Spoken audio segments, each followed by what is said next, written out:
obedience? Grace in obedience. Amen. So, meron pong biyaya in obedience. Amen po ba? Wala na po ba kayong mahigit? Oh, higit ka. Okay. Let's see. Purihin ng Panginoon. Okay? Okay na ba kayo? Take off na tayo? Nakaporma na lahat? For I am the least of the apostle, and not even deserve to be called an apostle, because I persecuted the church of God. By the grace of God, I am what I am, and His grace to me was not without effect. Now I work harder than all of them, yet not I, but the grace of God that is in me. Amen po ba? Sabi ni Paul, kilala po natin kung sino si Paul. Si Paul ay mangusig. Pero dahil sa biyaya ng Panginoon, ay si Paul ay tinawag na maging apostol. Amen po ba? Now, paano natin dadalhin sa atin ito? Dahil sa biyaya ng Diyos, kaya tayo nandito ngayon. Amen po ba? Kaya sa biyaya ng Panginoon, kaya tayo tinawag na maging leader. Amen po ba? O kaya sa biyaya ng Diyos, kaya tinawag na maging pastors or leaders. Amen po ba? Tingnan natin sa Tagalog. Okay.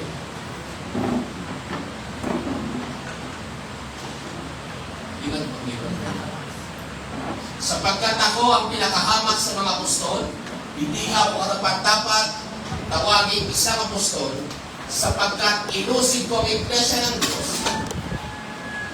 Hindi talaga gano'n. Inusin ko talaga ang iglesia ng Diyos. Ngunit dahil sa kagandang loob niya, ako ay naging isang apostol at hindi naman nawalan ng kabuluhan ang kaloob ng ito sa akin. Katunayan, nagpagal ako ng higit kaysa sinuman sa kanila. Subalit hindi ito dahil sa sarili kong kakayahan, kung hindi sa kagandang loob ng Diyos. Amen po ba? Alam po ba kayo? Amen? Now, under grace and obedience. Why? Bakit napaka-importante itong pag-usapan natin? Even sa Apostle Paul, he was called by the grace of God, and the grace of God ay hindi naging walang kabuluhan sa kanya. Because, ang sabi niya, sa lahat ng mga apostol ay mas nagpagal ako. Sabi niya, ngunit dahil sa kanyang loob niya, ako'y naging isang apostol at hindi naman nawalan ng kabuluhan. Ang kaloob niya ito sa aking katunayan. Sabi niya, nagpagal ako ng higit kaysa sino man sa kanila, sa ilang mga apostol. Subalit hindi ito dahil sa sarili kong kakayahan, kundi dahil sa kaloob ng Diyos sa akin. Sabi mo, grace and obedience. Grace and obedience. Grace and obedience. Bear with me, ha? Okay, tingnan natin dito. Bakit napaka-importante ang grace and obedience? Kung titignan natin, ang pag-transition kay Paul ay dandahan hanggang sa magiging hanggang siya naging accurate sa pagsunod sa Panginoon. At dito, inulit niya. Sabi ni Apostle Paul, the weapons we fight, we are not the weapons of the world. On the contrary, they have divine powers to demolish strongholds. We demolish arguments and every pretension that set itself against the knowledge of God, and we take every captive thought to make it obedience to Christ. So yung grace nito ang tumutulong sa atin upang gapiin ang mga hindi pagsunod. Tingnan natin. And we will be ready to punish every act of disobedience once your obedience is incomplete. Tagalog. Ang sandata namin sa pagkipaglaban ay hindi makamundo, kundi ang kapangyarihan ng Diyos na nagpabagsak ng mga kuta. Sinisira namin ang maling pangangatwiran. Sabi yung maling pangangatwiran. Kasi doon pa man may nangangatwiran ng mali. Ayaw tara sumunod. At sabi ng Apostle Paul, ginagapi namin ang lahat ng pagmamataas laban sa kalaman tungkol sa Diyos. At binibihag namin ang lahat ng isipan upang matutong sumunod kay Kristo. So ang trabaho ng Word of God, ang trabaho ng pastor is bihagin. Ginagapi namin ang lahat ng pagmamataas laban sa kalaman tungkol sa Diyos at binibihag namin ang lahat ng isipan upang matutong sumunod kanino? Kay Kristo. Kapag lubos ng inyong pagsunod, kapag lahat daw ng mga manampalataya ay lubos ng pagsunod, masunurin na nakahanda kaming parusahan ang lahat ng ayaw sumunod. Amen po ba? Dahil po ba kayo mahilig? Sabi mo, grace and obedience. So even si Apostle Paul is the number one. Sabihin na natin, sa akin lang ito, great na magturo about grace. But yung grace na tinuturo niya, hindi kagaya ng grace na tinuturo ng mga preacher ngayon. Because ang grace na tinuturo ng mga preacher ngayon ay ganito, believe and receive and you will have. Totoo ba yun? It's not true. If hindi ka masunurin, you will not have. Because there's a loss of principle. Maraming nagdideklara, hindi tapat, nagdideklara, believe and receive. It's not true. Amen po ba? Ang tawag po doon ay prosperity gospel. Yung mga declaration nila. Magkakaroon ako ng kotse kahit hindi tama ang kanilang buhay. It's not true. Doon po tayo doon sa laws and principle. Do what the Bible said and you will have. Amen po ba? Yan po yung tama. Amen. Nang hindi tayo maging disgrasya. Why? Because ang teaching ng grace and obedience is talking about top love. Review again. Review. Makinig. Ang sabi doon, binibihag namin ang lahat ng mga reasoning. That's why, pag sinabing top love, nung nakaraang seminar, ulitin ko lang po, I pray and I hope, makinig, hindi na tayo habang buhay TLC. Pag sinabing TLC, hindi tayo tender, loving, and care. Hindi tayo habang buhay na gano'n. Amen po ba? Sabi ko, hindi tayo habang buhay na gano'n. Hindi tayo habang buhay tender, loving, care. Hindi tayo dapat gano'n habang buhay. Kaya na-example ko nakaraan ng Kuya Gerald, binuin mo ipang Kuya Gerald, ganyang edad niya, tinitender, loving, care ko pa rin siya. Eh, medyo may mali. Kuya, tama po ba? At alam ko, di mo gusto ni Kuya Gerald sa edad niya, na bibibihin ko siya. Ha? Papalidihin kita. Gusto mo papalidihin kita? Ha? Biblang kita beer brand adult nga lang. Ha? Bakit ko sinasabi sa ito? Most of believers today, yung mga nagre-reasoning, lagi, they are tending tender, loving, care. Pero yung mga kumakain na ng karne at ng mga bulalo, makinig, walang reason yan. Amen po ba? Are you there? Top verse, pakita ko lang po sa inyo, ha? Hebrews 12 verse 6, for the Lord disciplines the one he loves, and punishes everyone except as his child. Ibig sabihin ng Lord ay nagpaparusa din. At ang pinaparusahan niya daw po, yung mga everyone except as his child. Sabi niya, for the Lord disciplines the one He loves. Parang sa atin, magulang, amen po ba? Kaya nga ang topic po natin, grace and obedience, the moment sila'y masunurin sa grace. Amen. Grace and obedience. Makinig, madaling sila bilisan ng blessing. Tingnan po ang isa pang verse. For whom the Lord loves, He correct. For the whom the Lord loves, He corrects. Plural, not the singular. Even as the Father, the Son, in whom He delights. Amen po ba? Sabi ko, He delights. Ibig sabihin, yung message talaga ng Biblia, kung babasahin niyo po ang message ng Panginoong Biblia, 75% to 80% is a top love. It's not just a natural love. It's a top love. Amen? Strong love. Kaya sabi ng Panginoon kay Peter, if you love me, feed my sheep. Peter, if you love me, take my love. Peter, if you love me, feed my sheep. Ano ibig sabihin ng Lord? My message is not just love, it's a top love. Kung mahal mo ako, pakainin mo aking mga tupa. Amen po ba? Sa pong verse. Revelation 3 verse 19, to whom I love, I rebuke and discipline. Sa mga iniibig ko daw po, I rebuke and what daw? And discipline. Amen. So, kung kayo mga magulang, ay hindi nyo papasunod yung mga anak nyo sa ngayon, makinig, magkakaproblema kayo sa hinaharap. Ay, hindi po kayo maigit. Kaya habang bata pa yan, habang nasa puter nyo, turuan niyo sila ang sumunod. Amen po ba? Okay, balikan ulit natin ito. At napansin ko lang habang nire-review ko ito ay we need na balikan ulit ang message sapagkat habang pinapanood ko ang yun, hindi kaya ng isang baksa. Amen? Let's see. So, grace and obedience. Amen? Ang tumanggap sa mga utos ko at tumutupad sa mga ito ang siyang umiibig. Kanino daw? Sa atin. Amen po ba? Ang tumanggap sa mga utos ko, kanina sinabi na natin, binanggit natin yung kay Paul at kinot natin yung Proverbs at here, klaro mismo, kay Jesus mismo.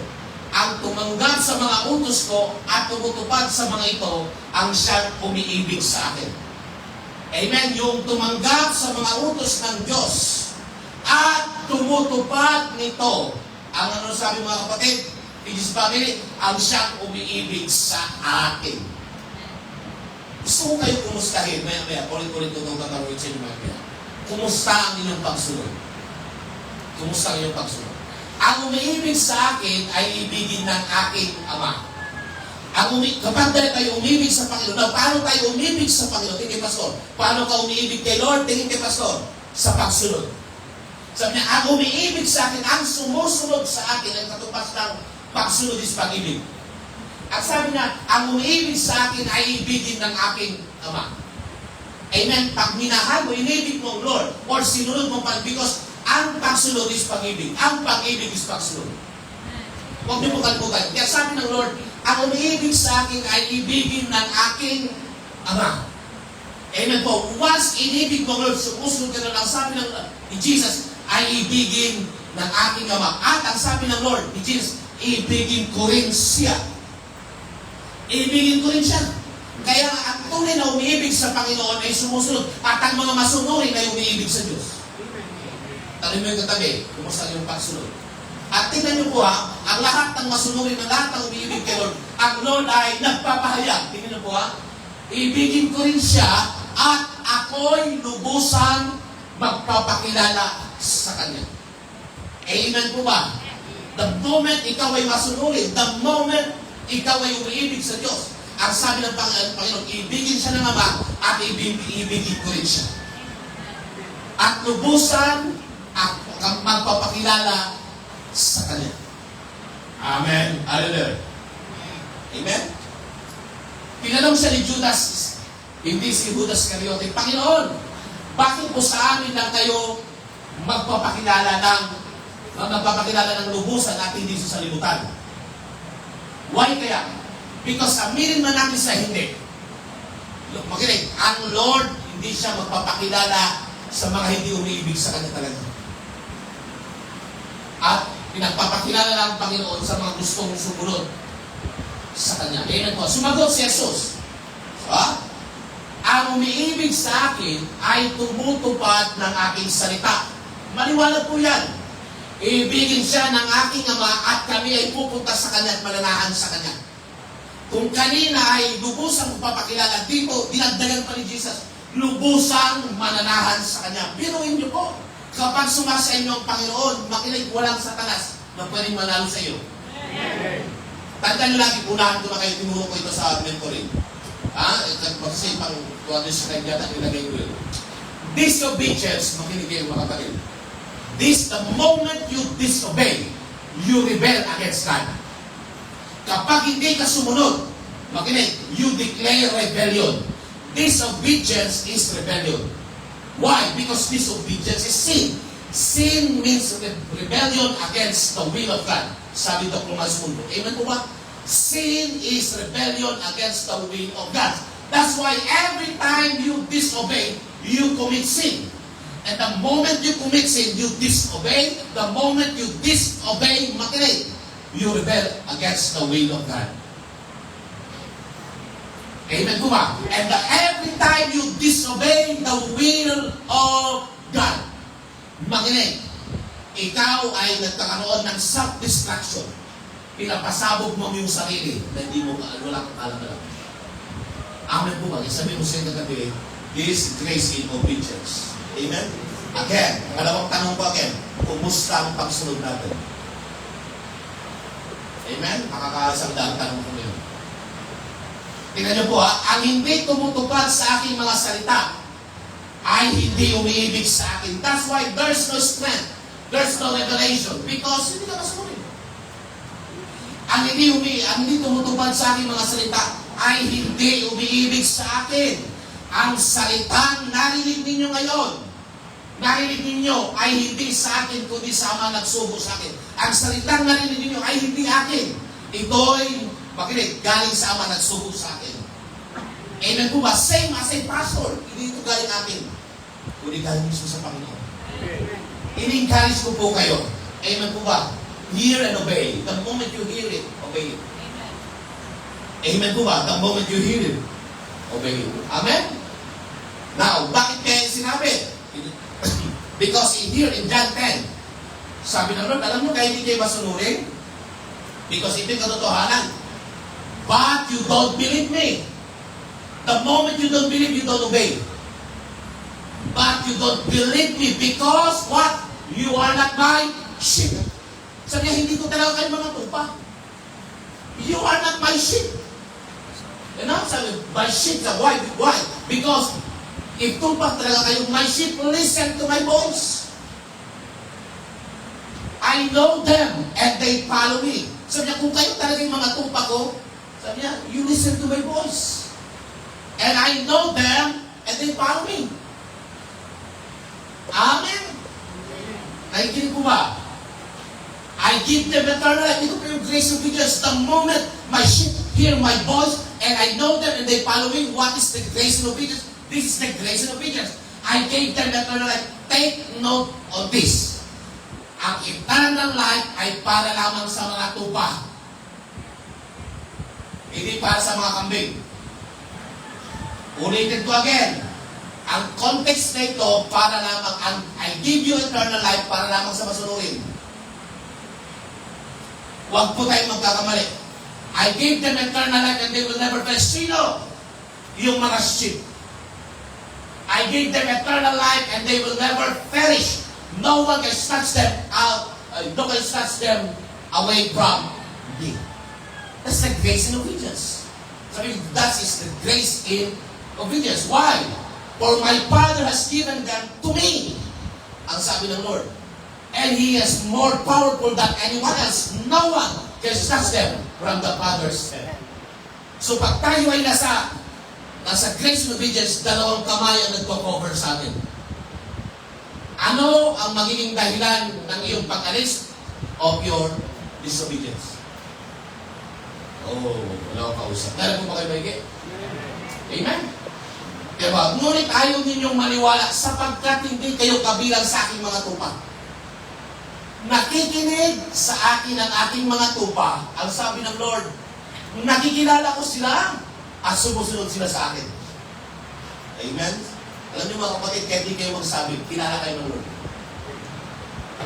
Binibigyan ko sila ng buhay na walang hanggan. Sino? Yung mga tupa. Binibigyan ko sila ng buhay na walang hanggan. At ano ba? Kailanman hindi sila mapapahamak at hindi sila maagaw sa akin din naman. Sino yung mga tupa? Amen?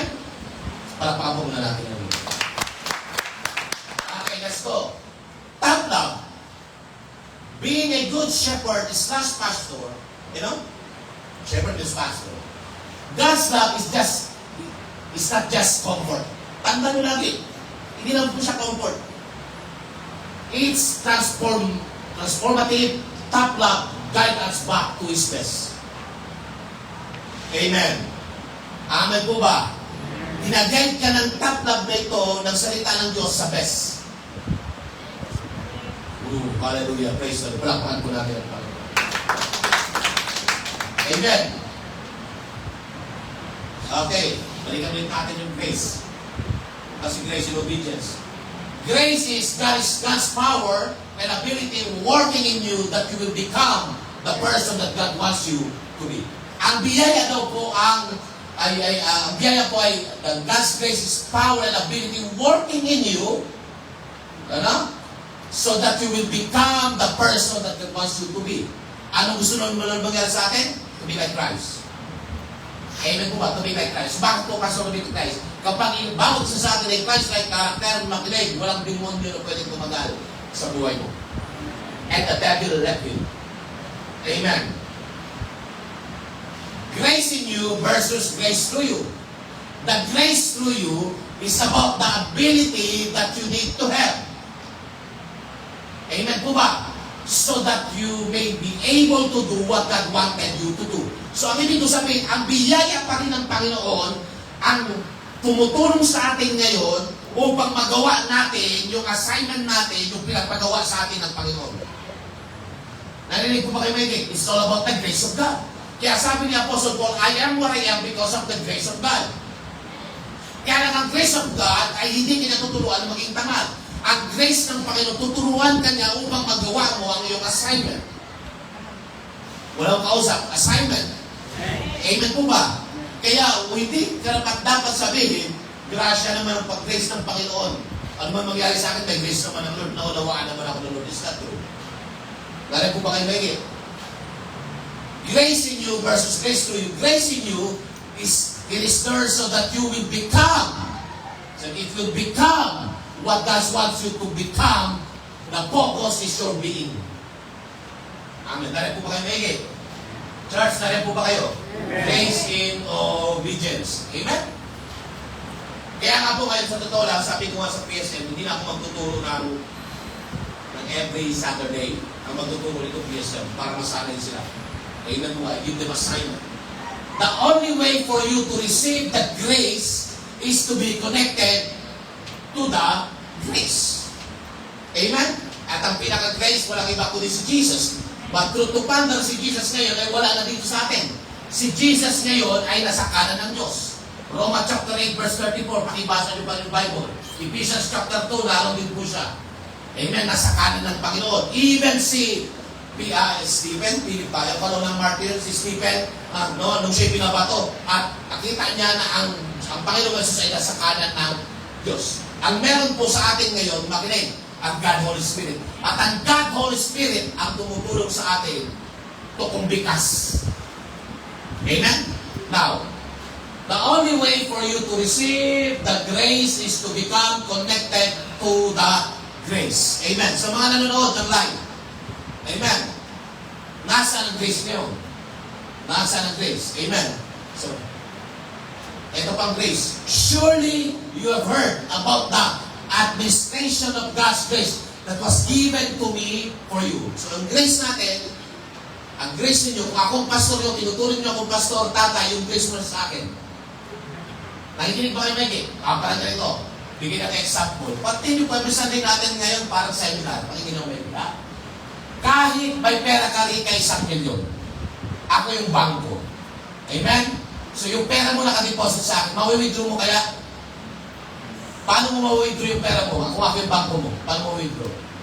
Pupunta ka sa akin, tama? At mag-withdraw ka. Eh, paano pa tayo kumigay? May magagawa ka? Wala. Tama? Kung gusto natin na ang tuloy-tuloy na pagpapala, makipag-connect tayo ng tama. Respond right. Ano ba kayo, Mike? Amen po ba? Because the moment you respond right, makinig, malayo ka pala, na-release na. Nakinig po ba kayo, Mike? Kahit billion pa pera mo, kayang hindi ipa-release ng bangko yan. Amen po ba? Paano hindi na-release pag hindi tama ang ating responde? Hindi tama ang ating pagsunod. Yun ang katotohanan. Amen. Tingnan niyo po. Okay. Para bumalikan tayo. Okay. Why? Because sabi ni Jesus, pinala niya again. Sabi niya, Jesus said to the people who believe in Him, you are truly my disciple if you remain faithful in my teaching. At ang teaching ng Panginoon ay, if you are my sheep, listen my voice, and obey me and follow me. Amen po. Sabi ni Jesus said to the people who believe in Him, you are truly my disciple if you remain faithful in my teaching. Kaninong teaching? Kay Jesus. Amen? Ano sabi niya? Sa verse 32, and you will know the truth and the truth will set you free. So, if teaching ni Jesus lamang po ang set free. You want to set free? Sabi ko, you want to set free? Obey my teaching. Amen po ba? Dahil po ba kayo? Okay, so pasahin nyo ba ito? Lakasan nyo nga? How's our obedience? Oh, one more time. How's our One more time. How's our One more time. How's our obedience? Oh, kumusta nga ba talaga?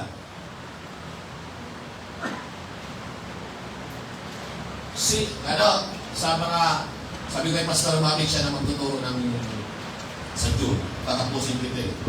Mababay. Makinig. Hanggat hindi explicit ang ating obedience. Hindi kay Pastor ha, yun, ang buhay mo ay paikot-ikot lang. hindi ka magkakaroon ng breakthrough. Makakasilip ka ng konti, babalik ka. Why? Because of inconsistent. Ang buhay ng mga Israelite dapat 14 days or 11 days lang, naroon na sila sa lupang Kanaan. Pakinggan niyo ako. Story is parallel. Magaling. Pero umabot sila ng 40 years in wandering. Why, Rika? Because of disobedience. Because of murmuring. Because of pagreklamo. And to pander, lahat ng disobedience, lahat ng nagreklamo, makinig, hindi nakapasok sa promised land. Sino na nakapasok? Yung lineage, yung edad ni Joshua, pababa. Yun na nakapasok. Yung mga matatanda, nangamatay. Because of disobedience. Narinig ko ba kayo, church? Amen. How's our obedience? Kung sa talaga natin pag-usunod. Ang pinakamataas na uri ng pagsamba, honoring and obedience. Ulitin ko again, ang pinakamataas na uri ng pagsamba is honoring and obedience. How's our honoring? How's our obedience? Hello, church? Tingnan natin ang bukas po. I do believe, mga nanay, tatay, gusto natin umunlad ang ating buhay. Tama. Gusto natin makapunta sa mga ganitong lugar. Gusto natin umunlad. Tama. Hello. Pero, kung titignan mo, bakit ulit-ulit? Bago mong tanongin po ulit, kasi ulit-ulit ka rin, binabalikan, hindi dapat balikan. Hallelujah. In the beginning, the first command is obedience. Nung sinabi ng Lord, pwede niyong kainin ang lahat ng ito, huwag niyo lang kainin ang bunga nagbibigay ng kalaman sa mabuti at masama. In fact, this illustration, na una ko lang pakinggan ito, kay Dr. Mars Bunlo, the first command is obedience sa Bible. Why? Hindi lang sa Genesis chapter 2, verse 15 to 17. Even in Genesis chapter 1 to 3, the first command is obedience. At nakita natin kung gaano nag-obey. Let there be light and there was light. Amen po ba? Obedience is the first command. Yes, trying to believe with all my heart. God loves them. God already provided all their needs. The only requirement is obedience. In Genesis chapter 1 to 31, Genesis chapter 2, 1 to 4, God worked in 6 days at ikapitong araw siya nagpahinga. Kaya in-encourage ko mga nanonood, yung mga nandito, ang ikapitong araw ay hindi natural na araw. Ang ikapitong araw ay araw na tinuring ng Diyos na banal. Amen po ba? Dahil po bang bawat isa? So, hindi ko ito mabasahin na. Nilagay ko na po yan kasi kung ako'y magtuturo sa Mindanao, pwede ko ituro dito. At least meron na akong PowerPoint. Pero assignment ko na sa inyo yan. Okay. Sabi niya, huwag na huwag mong kakainin. Yan po yung sinabi ko kayo siya. Huwag na huwag mong kakainin. Ang katumbas niyan, obedience. Ang bungang yun, sapagkat sa araw na kainin mo yun, mamamatay ka. Pagsunod po. Okay. Eden is where God is speaking God's laws, principle, and instruction. So yung Eden, kung saan laging bumababa ang Lord. So Genesis chapter 3. Panawag ang Panginoon ay Eden is where God is speaking God's laws, principle, and instruction. Amen po ba? Eden is an atmosphere, dwelling place, a resting place. It is a paradise for men. Paraiso po daw ito.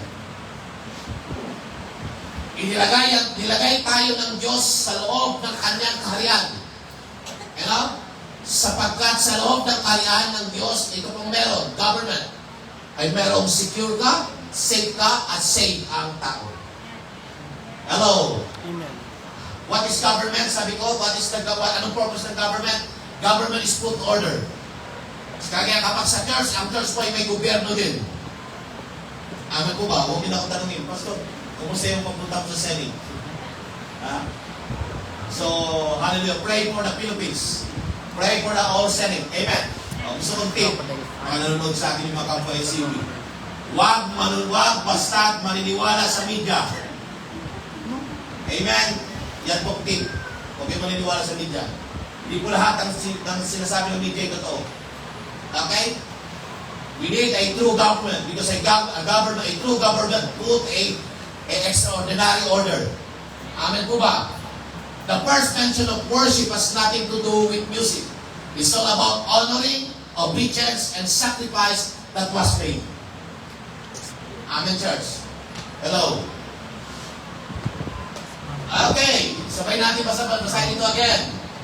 Why do you call me? Sabay-sabay.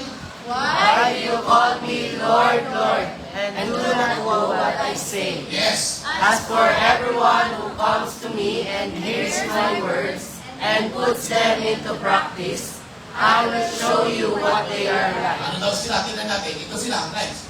They are like a man building a house who dug down deep and laid the foundation on rock.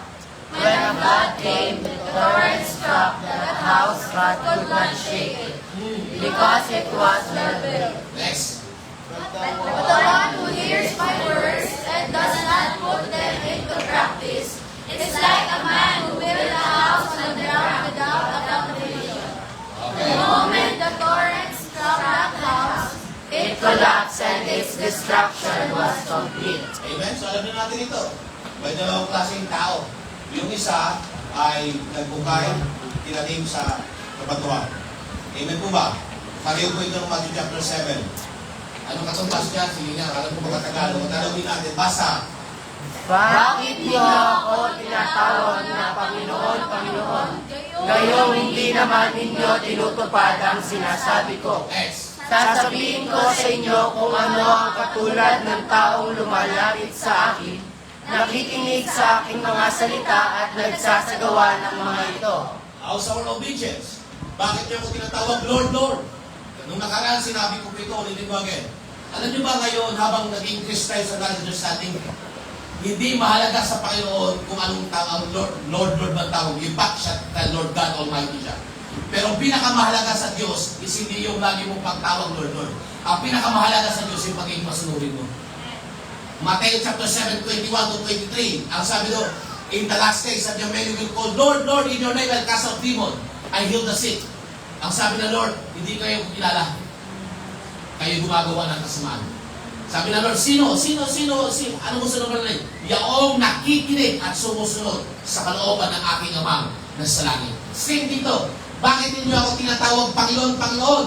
Gayong hindi naman ninyo tinutupad ang sinasabi ko. Bakit nga ba? Sasabihin ko sa inyo kung anong katulad ng taong lumalapit sa akin, nakikinig sa aking mga salita at nagsasagawa ng mga ito. Amen. Siya ay katulad itong disobedience, siya ay katulad ng isang taong humukay ng malalim at nagtayo ng bahay ng pundasyon ng bato. Nang bumaha at bumugso ang tubig, hindi natilan ang bahay na itinayo sapagkat matibay ang pagkakatayo ito. Ngunit ang nakikinig naman ng aking mga salita, same na dito ngayon. Ewan ko sa inyo kung alin kayo dito sa dalawa. Sabi niya, ngunit ang nakikinig naman ng aking mga salita at hindi tumutupad dito ay katulad ng isang taong nagtayo ng walang pundasyon. Nang bumaha at bugso ang tubig sa bahay na iyon, kagad itong bumagsak at lubusang nawasak. Anong klaseng bahay ang ating tinatayo? Come on, anong klaseng bahay? Sa tingin nyo? Hallelujah, praise God. If you want elevation, pag-angat sa buhay, spiritual man, etc., if you want elevation, you need to pay attention to every correction. Kung gusto natin umangat ang ating buhay, hindi manatili, you need to pay attention in every correction. Matadaanan ko ulit ito konti. Kung mas nagpipray pa rin ba kayo? Hello? Nagpipray ba kayo? Dapat lang. Nagdi-devotion ba kayo? Parang ilan na. Nagdi-devotion ba kayo? Yung mga hindi nag-amen, parang hindi. Ulitin ko again. Nagdi-devotion ba kayo? Diba? Pero pag ikaw ay nagdi-devotion, amen! Nagpipray ba kayo? Amen! Pero pag hindi ka nagpipray ng devotion,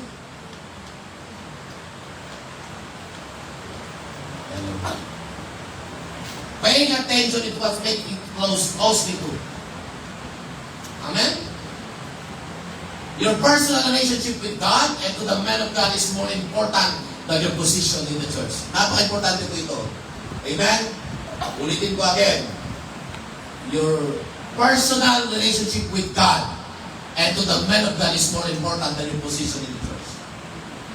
Kahit wala kang position sa church, kahit hindi ka leader, basta tama ang relasyon mo sa Lord, sa pastor mo, magaling, ito po ang pinakamalaga.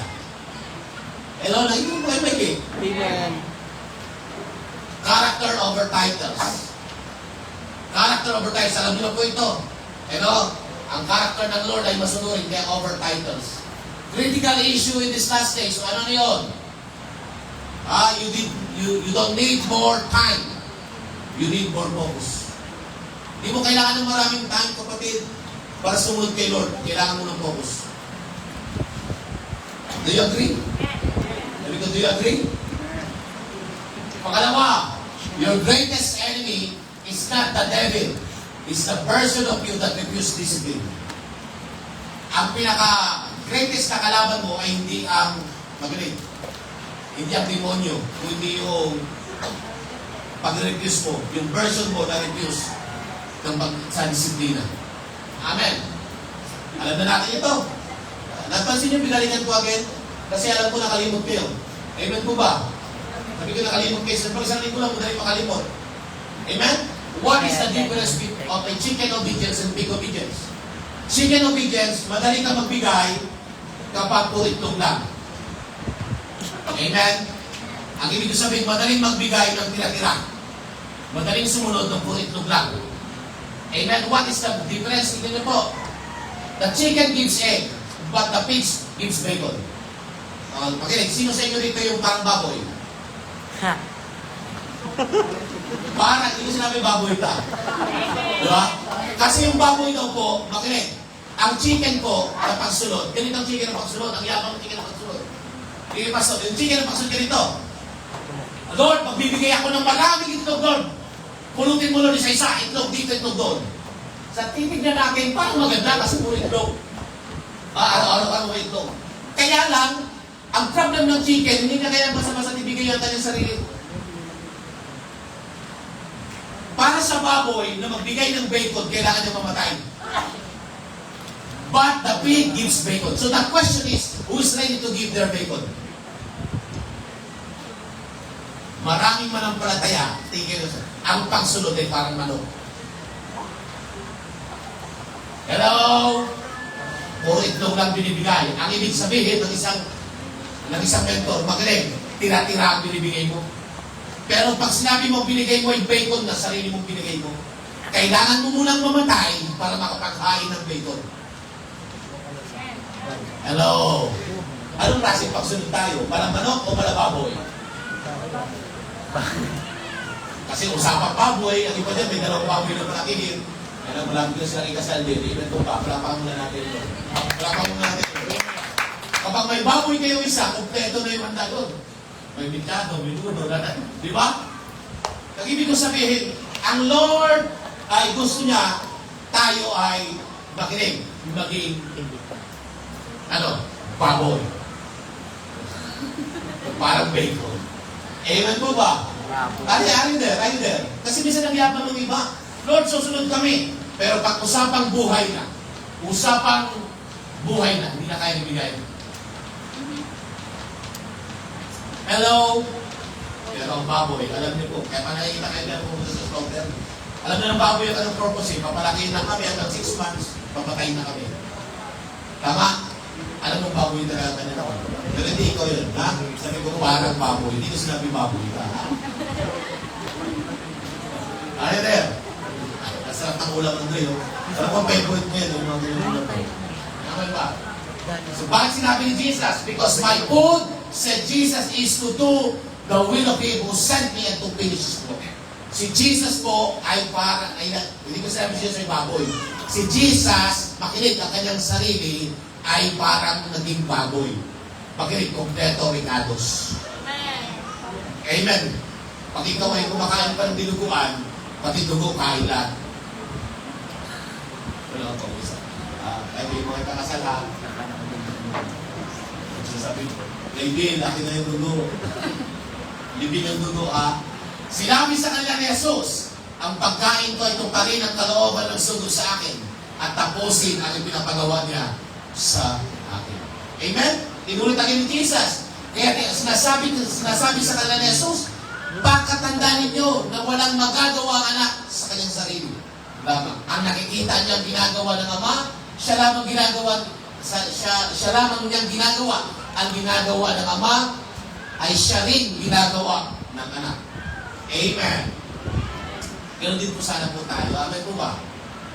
As we align with His will, sabi ko, as we align His will, He will allow us to experience the blessing. Amen po ba? Wala po. Kaya na palakpak yan?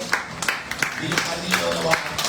As we align with His will, He will allow us to experience the blessing. Maranasan mo po yung pagpapala. Glory be to God. Sa ilang taon namin pag-isawang mag-asawa, ngayon kami may aircon. Amen po ba? Malamig po kayo sa bahay. Amen po ba? Praise God. Anong pag marunong ka sumunod? Sabi ko, pag marunong ka sumunod, wala akong kausap. Tingnan nyo ha, isang malaking sampal sa Diyos.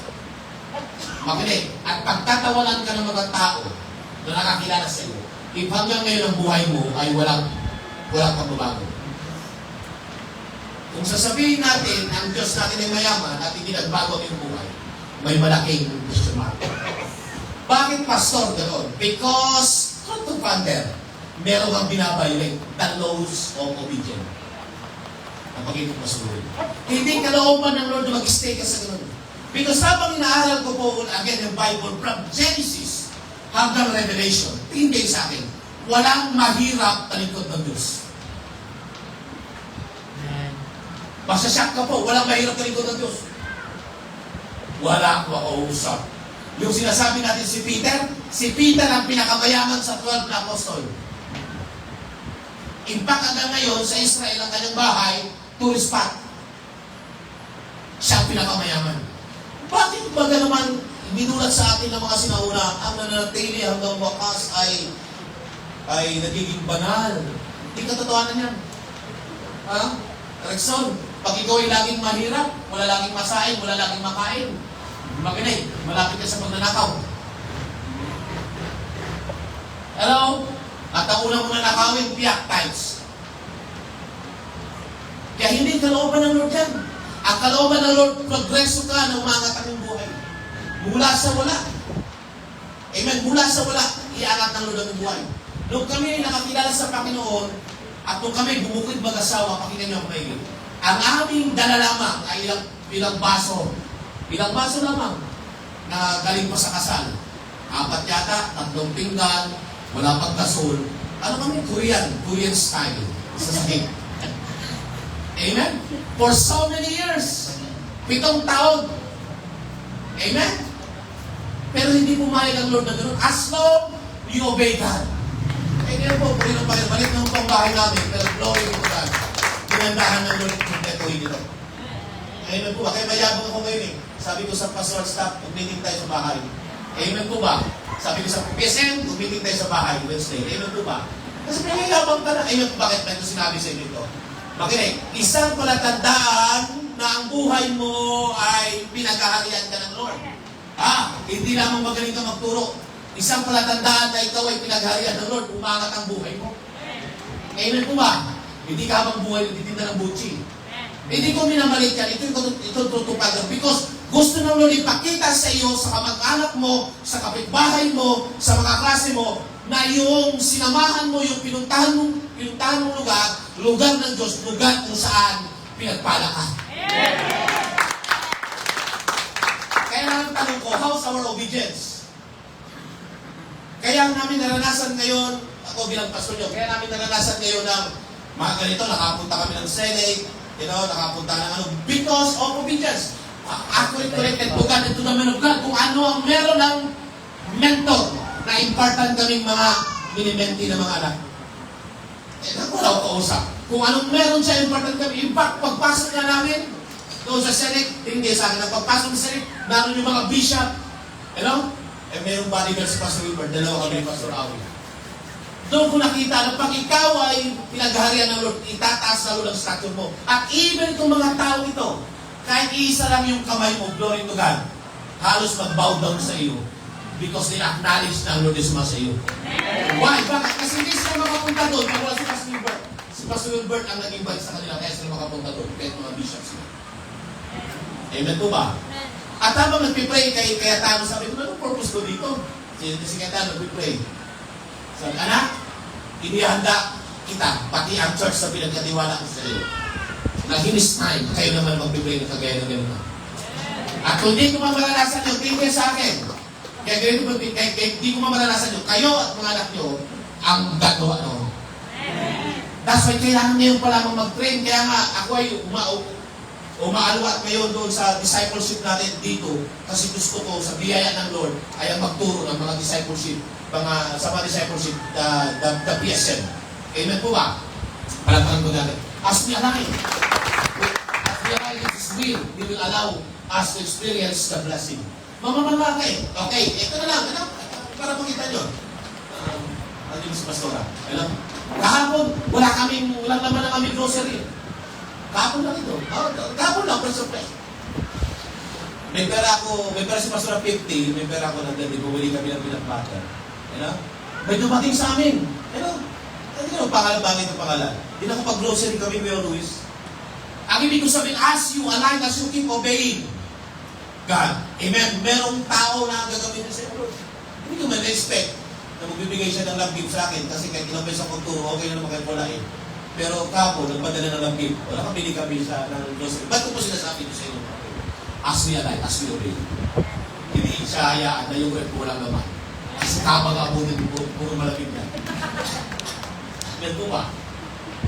Obedience is the only validation of your salvation.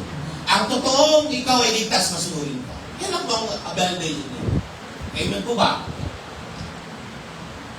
Is the only possible proof that you recognize the Lordship of Jesus Christ. Obedience. Hello? Kaya, tanongin ko, kinatanong ko kung saan yung pagsunod.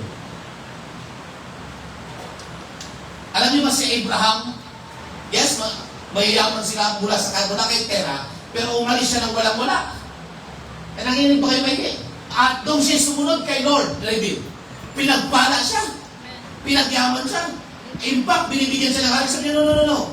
Sabi niya, yung pangailangan na ng mga tawad kung ibalik mo, para wala kang masabi. You know? Para yung ibig sabi niya, sapagkat ang Diyos ang nagpala sa akin. Amen. Amen po. Did you read it? Obedience is bad. Faithful, available, and teachable. Pag ikaw'y masunurin, ito ang tunay. Ikaw ay faithful. Ikaw ay available. Ikaw ay teachable.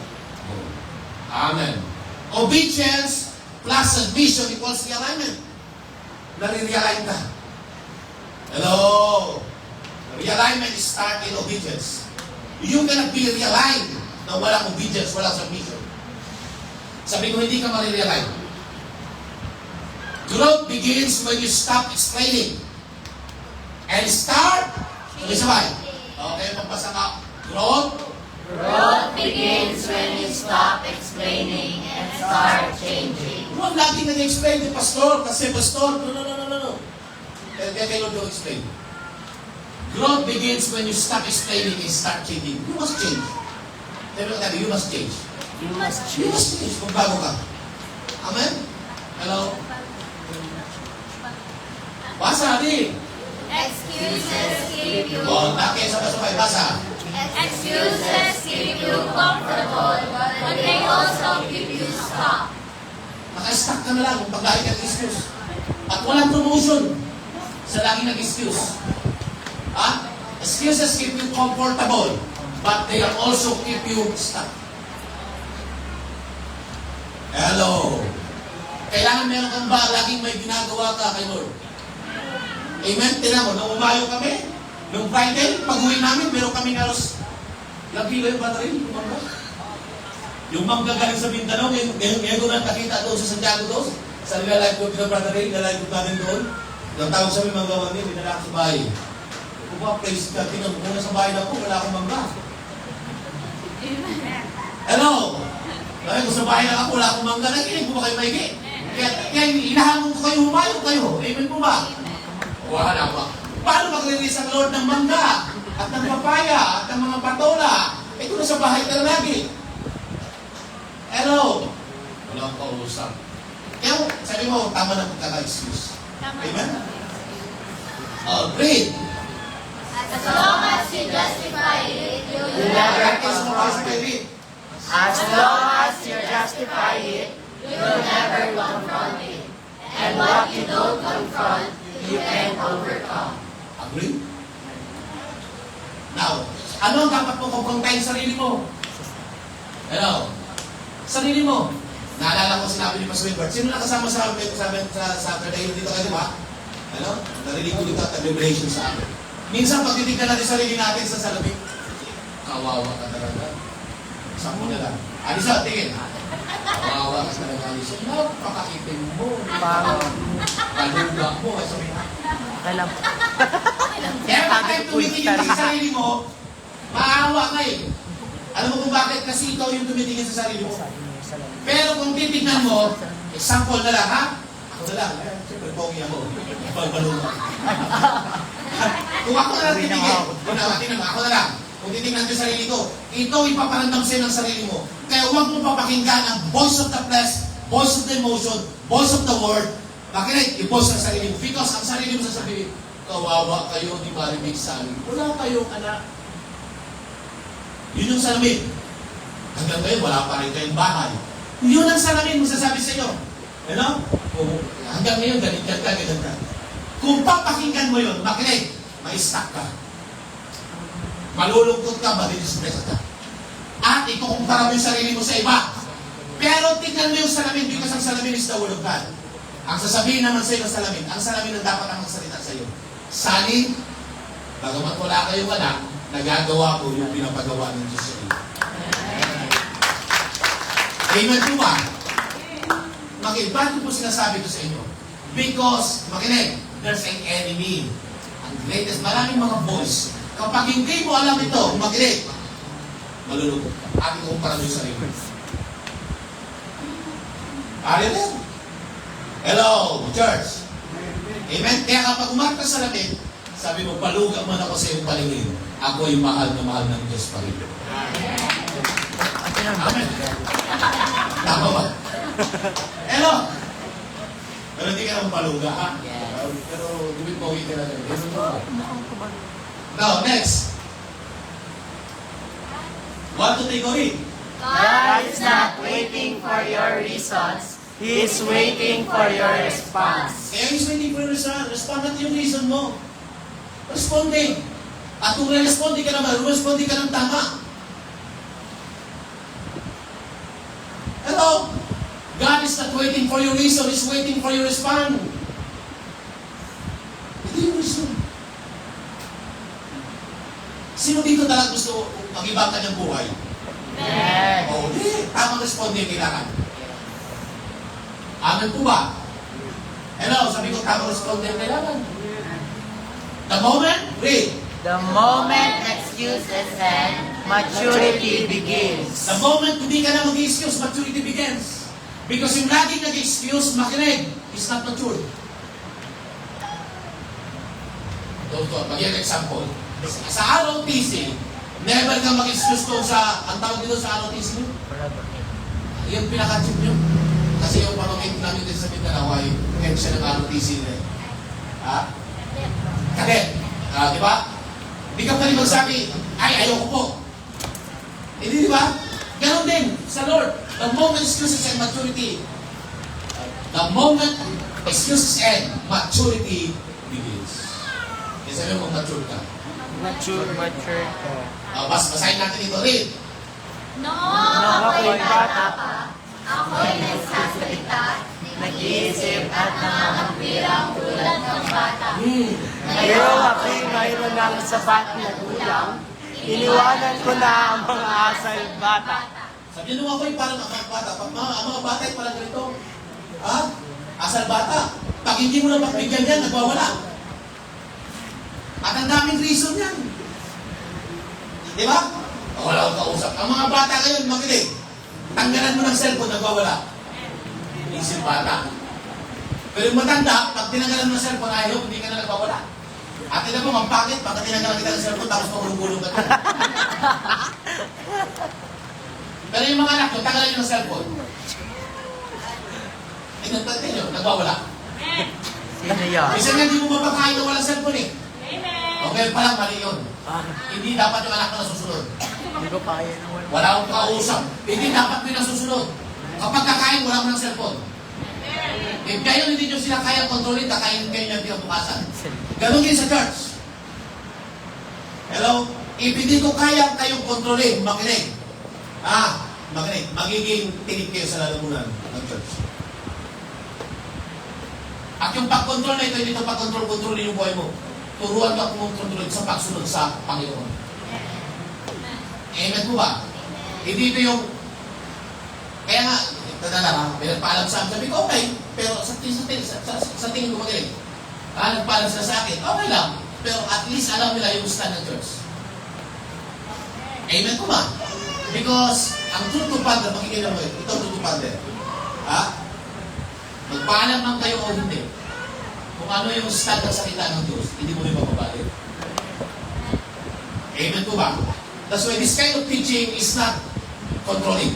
This kind of teaching is realigning. Realign ka ng Lord. Kasi ang minimum natin sa hindi, maya-maya tayo, maya-maya tayo na napapariwala. Naliligaw tayo. Amen po ba? So hindi na tayo asal bata. Tama? No? Growth begins when excuses end. I want to see na TGC ay hindi na nag-excuse. Kasi may point natin itong verse. Anong verse na yan? Basa nga. I know the plans I have for you, declares the Lord. Plans to prosper you and not to harm you. Okay? Plans to give you hope and a future. Yan yung favorite natin verse. Tama. Ang problem, hindi siya dapat nagtapos dyan. Dapat tutuloy. Then you will call on me and come and pray to me, and I will listen to you. You will seek me and find me when you seek me with all your heart. Klaro po mga kapatid. Ibig sabihin merong bago. Bago verse 11. Makinig. Bago mag 12-13. Yung verse 11, ito ang dapat natin gawin. You will seek me and find me when you seek me with all your heart.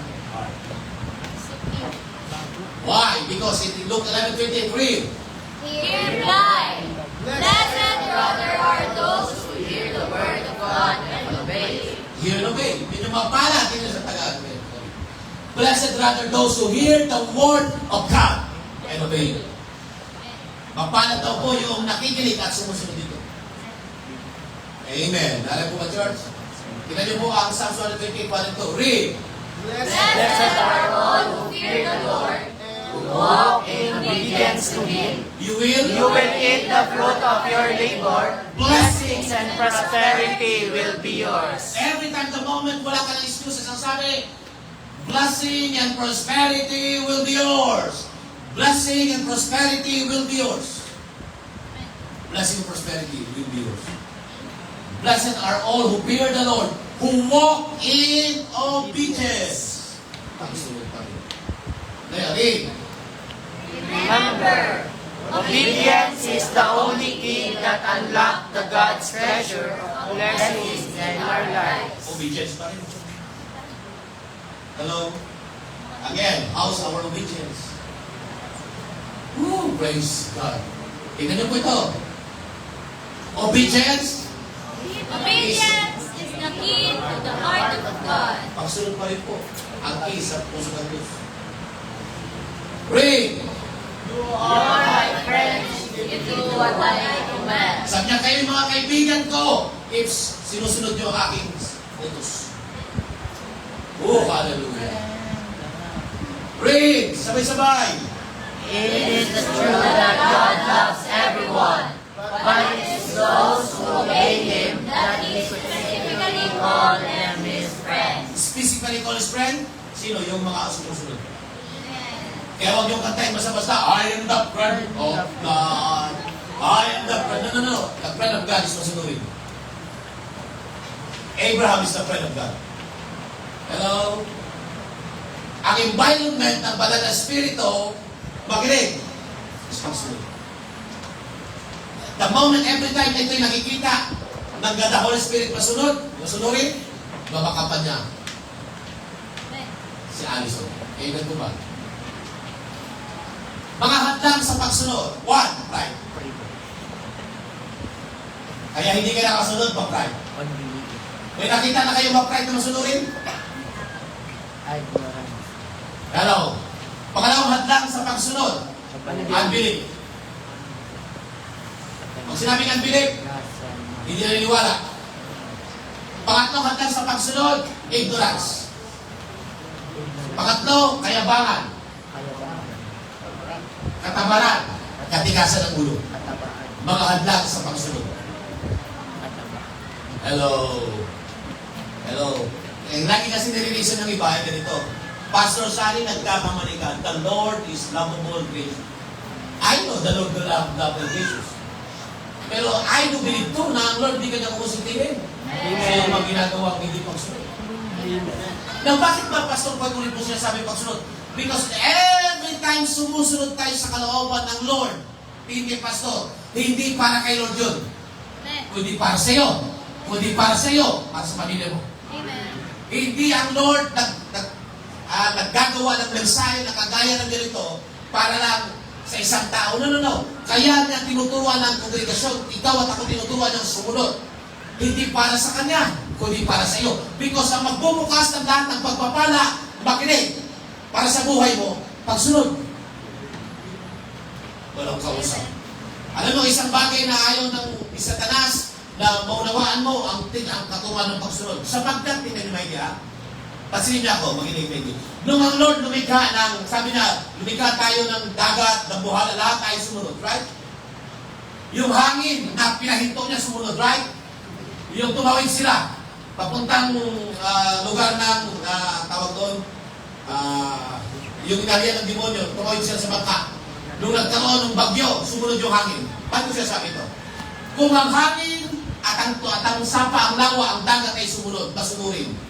Makinig, ang tao malaking problema. Ang tao, makinig, pukpukin mo, malaki sa ulo yun. Nung na kami sa Cebu Pacific at Pal, sabi nung huwag mo nang tumayo, pabihira. Yung mga Pilipino nagtayo ang kagad eh. Ganon-ganon, nakatigas sa ulo. Amen? Tingnan niyo po ngayon na lang sa akin, huwag ka magtapon ng basura. Doon nagtatapon ng basura. Pero nakikinig pa kayo may Kaya nga, sino ang gagamitin ng Lord para maiaray ng tao? Church. Hello? Amen. My people are destroyed from the lack of knowledge. Because you have rejected knowledge, I also rejected you as my priest. The word knowledge dyan means light. Pag walang knowledge ang tao, darkness. Ang darkness, ang katumbas ng darkness, makinig, is Satan. The father of all darkness is Satan. The father of knowledge means, makinig, si Jesus. Because you have rejected knowledge, the word knowledge there, sa isang salita NLT, because you have rejected me, I also rejected you as my priest. Because you have ignored the law of your God, I will ignore your children. Pero, nakikinig ba ang isa? Kaya mo, huwag mong i-ignore yung katuruan ito. Amen po ba? Yan, ano pa? Walang pagnanais. Sinabi walang pagnanais, magandang balita. Ang hindi tumutupad sa aking mga salita ay hindi umiibig sa akin. Ang salitang narinig nyo ay hindi sa akin, kundi sa Ama nagsugo sa akin. Pag wala pang nanais, part pa rin yan. Isip bata. Amen? Ang mga isip bata. Anong isip bata? Okay, Rick, kayo magbasa ka. Mga kapatid, Hindi na kayo makausap bilang mga taong nagtataglay ng Espiritu. Kailangan kausapin ko kayo bilang mga taong nabubuhay paayon sa laman at mga sanggol pa sa pananampalataya kay Kristo. Next. Gatas ang ibinigay ko sa inyo noon at hindi matigas na pagkain, sapagkat hindi ninyo kaya yun. Subalit hanggang ngayon ay hindi pa rin ninyo kaya, sapagkat nananaig pa sa inyo ang laman, ang inyong pag-iibigan at pag-aaway-away ay ay palatandaan na makasanlibutan pa kayo at namumuhay ayon sa laman.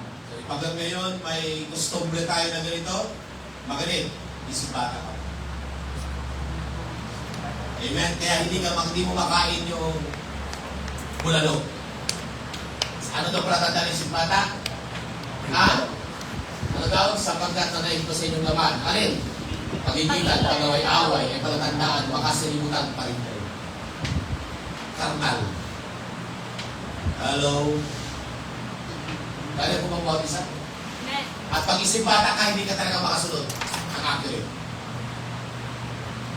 Charles, tuloy ba? Ha, palalim na tayo. Meron pa akong 20 minutes. Too much doubt. Number 1. Too much doubt. Ano? Tingnan natin, tagalogin natin. Basa rin. Subalit ang humihingi ay dapat magtiwala sa Diyos at huwag mag-alinlangan. Sapagkat ang nag-aalinlangan ay parang alon sa dagat na tinataboy ng hangin kahit saan. Huwag umasang tatanggap ng anuman mula sa Panginoon ang taong Bago ang isip at di alam kung ano talaga ang nais. Wala ka talaga tanggapin. Kapag hindi ka consistent, magbabago isip mo. Ngayon, makinig. Accurate ang iyong mga devotion, accurate ang iyong prayer, etc. Tapos, makinig. Sabi sa Bible, huwag umasang tatanggap ng anuman mula sa Panginoon. Ang taong pabago-bago ang isip at di alam kung ano talaga ang nais niya. Wala kang matatanggap. Gusto ko kayo encourage. Kung susunod ka rin naman, sumunod ka ng sakto. 100%. Are you there? Tuloy. Too much reservation. Yung sobrang nag-reserve. Susunod ako, pastor, pero dito lang ako. Hey, hallelujah. Bakit? What if ito na muna? Dito lang ako. Hanggang dito lang ang pagbibigay ko. Hanggang dito. Makinig. Is a grounds. Makinig, para hindi ka pagpalakin. Kasi you deserve. Isang makita ninyong pinuturo natin sa tithes and offering. Yung mabiyuda. Yung pagsunod niya sa larangan pagbibigay. Makinig, huwag niyong isipin yung 2 pusing lang. Kasi yung 2 pusing na yun, yun ang lahat ng kayamanan niya. Makinig, na ibinigay niya. Kinig ba kayo makinig? Hindi siya nag-reserve. Hindi siya nagtira. Ang problem sa atin na medyo may mga pera-pera na, ang binibigay tira-tira. Ang tawag ka ni Pastor Wilbert, sabi niya, tira-tira lang binibigay. Nakikinig ko ba kayo makinig? What if, ito naman, dito lang ako, hanggang dito lang ang pagbibigay ko at paglilingkod ko. Kaya, the story repeat again. Tandaan lagi, God hate partial obedience. He seek total or explicit obedience. Amen po ba? Why? Tingnan natin. 3 kinds of obedience. Saan ka dito? Partial obedience. Sa masusunod na araw, pag tinuro ko sa inyo yan. Conditional obedience. Papiyaw ko ng konti. Partial obedience, buhay ni Saul. Sumunod siya pero partial lang. Conditional obedience, kagaya ng Paraon. Sabi niya, sige, susunod kami. Kaya lang, di ba, nagpadala ang Panginoon sa 10 salot? Kada padalang salot, makinig, sumusunod siya, pero wag niyong palayuin. Kasi walang mawa ng pinapagawa niyang, tawag dito, pauli. Total obedience. Pag-usapan natin yan next. Your supply, makinig, determined by how accurate we obey. Sabay-sabay natin basahin. Your supply is determined by how accurate we obey. Ang ating supply po ay determinado. Ano? Para ako si Bato dyan. Si Bato de la Rosa. Si Duterte po. Ha? Duterte. Sometimes, obedience to God will bring you into hard place. Ito yung katotohanan. Hard place po. Kung, tayo naman na ba? Kung ang aming sarili lang mag-asawa ang aming susundin, at hindi biyaya ng Lord na ang aming susundin, makinig, matagal na kami wala sa ministry.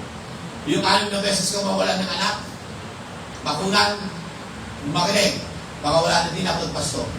Kaya nga nung umattend kami ng Saturday, merong isang kapatid doon, 3 months na siya, nakunan. Pero matagal na sila magsasama, parang kasindihan namin. 16 years na sila, pero wala pa rin silang anak. Sabi ko sa kanya, kausapin mo ako si Pastor Mabin, magkakashare kayo. Nakunan siya 3 months. Amen. Pero kita ko umattend pa rin ko siya ng seminar, kahit nakunan siya. Sometimes obedience to God will still bring you into hard place. Titingnan ng Lord kung susunod ka pa rin. Amen? Sa kabila ng walang ka dito. Wala kang anak, wala kang pupuntahan. Hindi lahat ng pagsunod kay Lord, pakinggan ako maigi. Hindi lahat ng pagsunod kay Lord ay magiging komportable. Nakikinig ba kayo maigi? Amen. May mga season na kahit tama naman ang ginagawa mo, ikaw pa rin ang mapapagod, masasaktan, o hindi maintindihan ng mali. There's a season. Hello. Hello, makinig. Pero tingnan nyo kami. Ha? Yung mga wala pang anak dyan. Ha? Kaya nga, Makoy at saka ano, pakasan mo na kayo. Huwag mo lang gumawa ng anak, ha? Makinig. Di isa kayo dalawa. Ha? May heart. Nakinig mo kayo, hindi lahat ng pagsunod kay Lord ay maging komportable. Hindi totoo. Kasi si Joseph man, nung sumunod siya, hindi komportable. Si Peter, nung sumunod, hindi komportable. Hello, lahat ng sumunod, hindi komportable. Iiwan mo talaga. Elijah to Elisha ay hindi talaga komportable. Hello, even si Joshua nang sumunod kay Moises, makinig, hindi komportable. Lahat nakikinig ba kayo? Hindi lahat ang pagsunod kay Lord maging komportable. May mga season na kahit tama naman ang ginagawa mo, ikaw pa rin ang magpapagod. Darating yan, kapatid. Wala akong kausap. Para ako lang yata nakakaranas na ganyan. Para ako lang yata nakakaranas. Di ba kailangan magpapagod? Ha? Masasaktan o maintindihan ng balik. Tingnan niyo pa example na ito. Ha? I'm ready not only to be bound, but also to die at Jerusalem for the name of the Lord Jesus. Ngunit sumagot siya, ano ang ginagawa ninyo? Sapagkat sa pag-iyak ninyong iyan ay dinudurog ninyong aking puso. Handa ako, hindi lamang magapos, kundi ang mamatay. Doon sa Jerusalem, alang-alang sa pangalan ng Panginoon. Tingnan niyo po yung pagsunod ni Jesus. Ni Paul kay sa Panginoon Jesus. Alang-alang sa Panginoon. Handa ako mamatay. Pero, bakit po dito? Kasi ngayon po, tayo ngayon, ang pagsunod. Wala nang malapol ngayon. Alam niyo ba, napaka-planet ng Pilipinas? Sa ibang bansa po, pinupugutan ng ulo sa pagsunod na nila. Pero sa atin, pray po tayong mangaral. Tingnan niyo po, isa pa. Alam din ninyong wala akong inilihim sa inyo sa aking pagtuturo tungkol sa mga bagay na para sa inyong ikabubuti na itinuturo ko sa publiko at sa bahay-bahay. Pinaalalahanan ko ang mga Hudyo at mga Hintil na kailangan nilang magsisi sa kanilang mga kasalanan at magbalik loob sa Diyos at sumampalataya sa ating Panginoong Yesus. Now, tingnan niyo po sinabi na dito. Ngayon, pupunta ako sa Jerusalem dahil ito ang utos ng Espiritu sa akin. Hindi ko alam kung anong mangyayari sa akin doon, sabi ng Apostol Paul. Ang alam ko lang, kahit sa lungsod ako pumunta. Pinalalahanan ako ng banal na Espiritu na binagmuan at pag-uusig ang naghihintay sa akin. Kung kayo po ang sa kalagayan ni Apostol Paul, pupunta ka pa rin ba? Ha? Baka hindi. Kasi pupuntahan ko, Brother Raven, ano daw? Bilangguan at pag-uusig. Ngunit, hindi mahalaga sa akin kung ano man ang mangyari sa aking buhay. Nais ko lang na matapos ang gawain ibinigay sa akin ng Panginoong Yesus. Palakpakan muna natin ang Panginoon. Alam niyo mga kapatid, sana I pray ganito po tayo lahat na may pangalan ng magandang balita tungkol sa biyaya ng Panginoon. So walang mahalaga sa akin ang aking buhay. Tingnan mo yung sarili mo. Again, pang isang daan na tanong, how's your religious? Pastor, si Apostle Paul yan, makinig, hindi ilalagay ng Lord ito na hindi mo kaya. Paul understood something.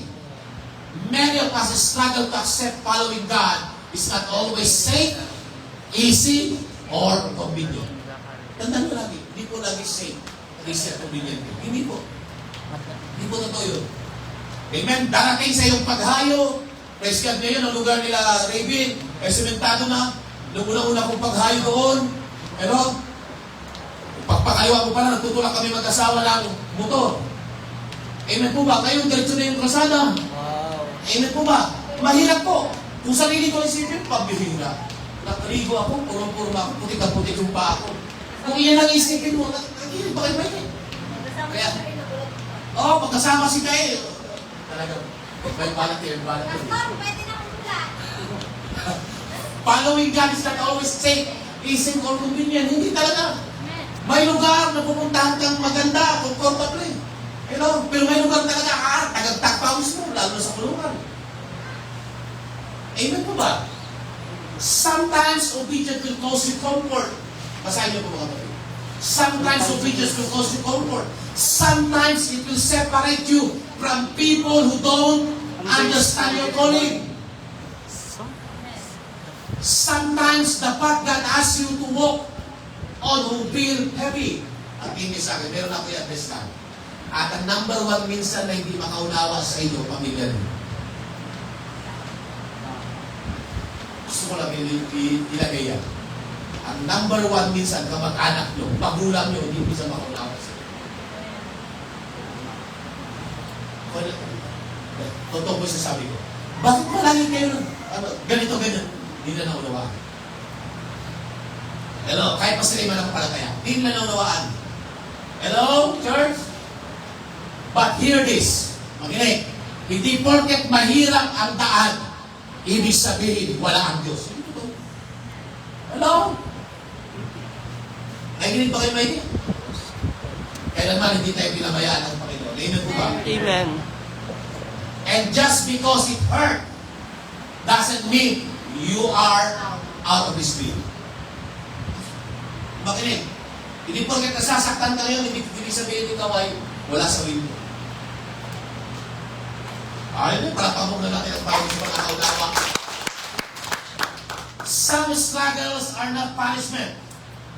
Kung struggle ka man ngayon, pag nasa boyfriend nyo ha, naalala ko nung si Pastor Wilber, sige natin konti. Minsan nakakatawa ka, buti ng Pastor Wilber talaga, updated din sa mga artista, may malas na kami. Sabi niya, ang problema ng mga kabataan yun ay ganito, Pastor, hindi ko kaya mabuhay nang wala siya. Nang wala siya, Pastor. Mahal na mahal ko siya, hindi ko kaya mabuhay. Pastor, ang sabi ni Pastor Wilbert, sabi niya, is a deception. Bago naging kayo, nabuhay ka muna ng 20 years. Tapos naging kayo na, hindi mo na kaya mabuhay, is a deception. Pagdalayan ng kawayan. Are you there? Oo, papadaya. Nakikinig po kayo, Maggie. Pero nakikinig po kayo. Some struggles are not punishment. They are part of God's process, allowed to strengthen your faith, humility, and dependence on Him. Hello. Okay, dito sa akin na yung mga wala pang anak, buti na JB. Amen? Kami po ay nagkakaroon-takot ang pinagdaanan namin. 2 years, 3 years, may mga makukulit talaga sa iyo. At minsan ay akala nila matutuwa ka pa. Wala pa rin ng gano'n. Amen? Hindi po inventya ni Pastora. Akala nila nakakatuwa. O hindi nakakatuwa. Hello? Pero makinig. Meron man o wala. Pero kung nakakaroon mo wala. Amen po ba? Ako ka 16 years ako pa nakita. Hindi ba yun? Meron man o wala. Makinig. Ang pagiging pamilya, ang pagiging pamilya, hindi ikaw may anak ka. Kasi kahit may anak ka, makinig, parang hindi pamilya. It's between you and the Lord.